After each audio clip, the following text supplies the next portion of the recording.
Under the current administration, we now have Lowe's, Home Depot, and Center City generating new tax revenue for Paterson. What are your specific plans to attract additional tax revenue to Paterson?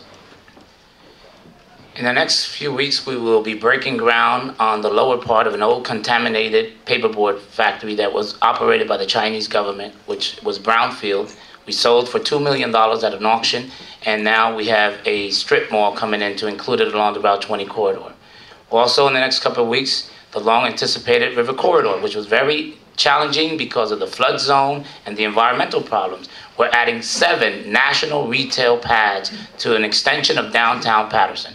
So all that empty land that you see by Barney's and the chicken place and all that land near, you will see them being developed with national chain stores. On Chamberlain Ave, you'll see that they started knocking down an old gas station. That site right there on Chamberlain and Preckness Ave, not too far away from E&V Pizzeria, E&V Restaurant, is going to be the site of a brand new Walgreens. On a site on Straight Street, you'll see an old brownfield Apollo dye factory that was all contaminated, and that's being turned into senior housing. On Belmont Ave and Cliff Street, an old property that was abandoned for more than 50 years, contaminated, that also is going to lead its way to senior citizens housing. So we have to continue. We have increased over the last 3 years close to $156 million in ratables. We need to continue to provide jobs opportunities, create jobs opportunities, but more importantly, we need to be able to increase our ratables because it makes no sense, and many of you may not know it. We only have 24,300 line items. 18,000 are residential and 5,000 are commercial. So I ask, like I'm asked and I'm told all the time, how could 23,000 plus people support a city of over 150,000? The only way we're going to be able to shift that tax burdens from the residential is to continue to build the commercial corridor as I have done over the last 8 years. Start off by saying, with respect to this question, a syndrome comes to mind. It's called the share what I want syndrome. And I say this to say that this is the first time I'm hearing about those wonderful things. And that's disappointing. I just want you to know that's very disappointing.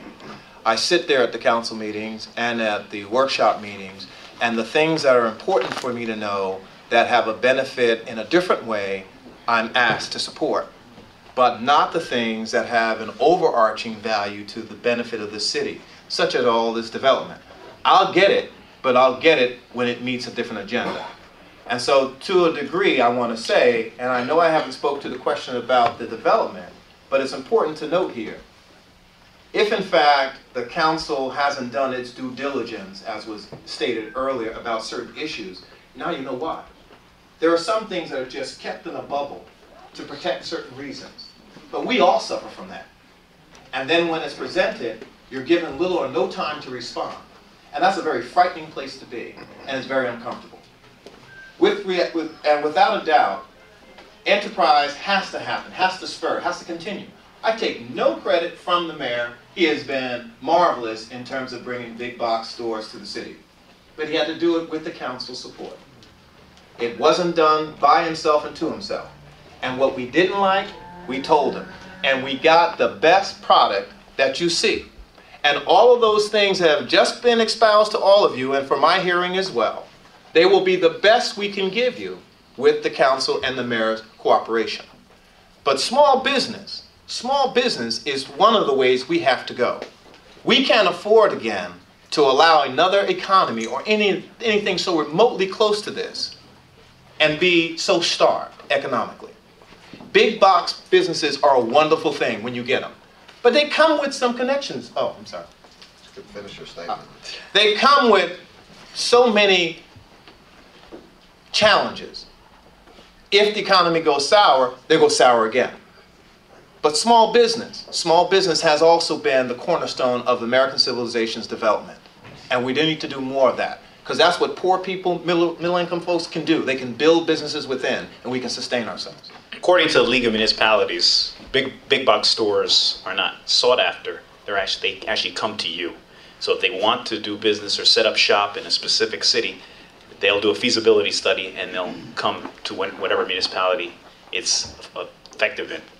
And what we need to do, and I'm encouraged by Lowe's and Home Depot, but the average taxpayer is not seeing this rateable come to fruition. In fact, last week I picked up the paper and the front page said taxes are going up even more, maybe $700 per household, per taxpayer. And so what we need is a real commitment to economic development. That also starts with a proper plan, a traffic plan. There are certain places where you can't move for quite some time. There's heavy congestion, perhaps Market Street, Main Street, 21st Avenue. In addition to that traffic plan, we need a parking plan, because I'm sure a lot of people in this room can relate. It's hard to find parking in downtown or 21st Avenue or Main Street. And if you're really going to encourage legitimate economic development in all areas of Paterson where it's feasible, you're going to have a parking plan. You're going to have a traffic plan. We are very fortunate where we're located. We're not too far from New York City. We have a strategic location and highway access to bring all of these developers in to make an investment. But it starts with a comprehensive traffic plan, a comprehensive parking plan, and a comprehensive development plan. Thank you.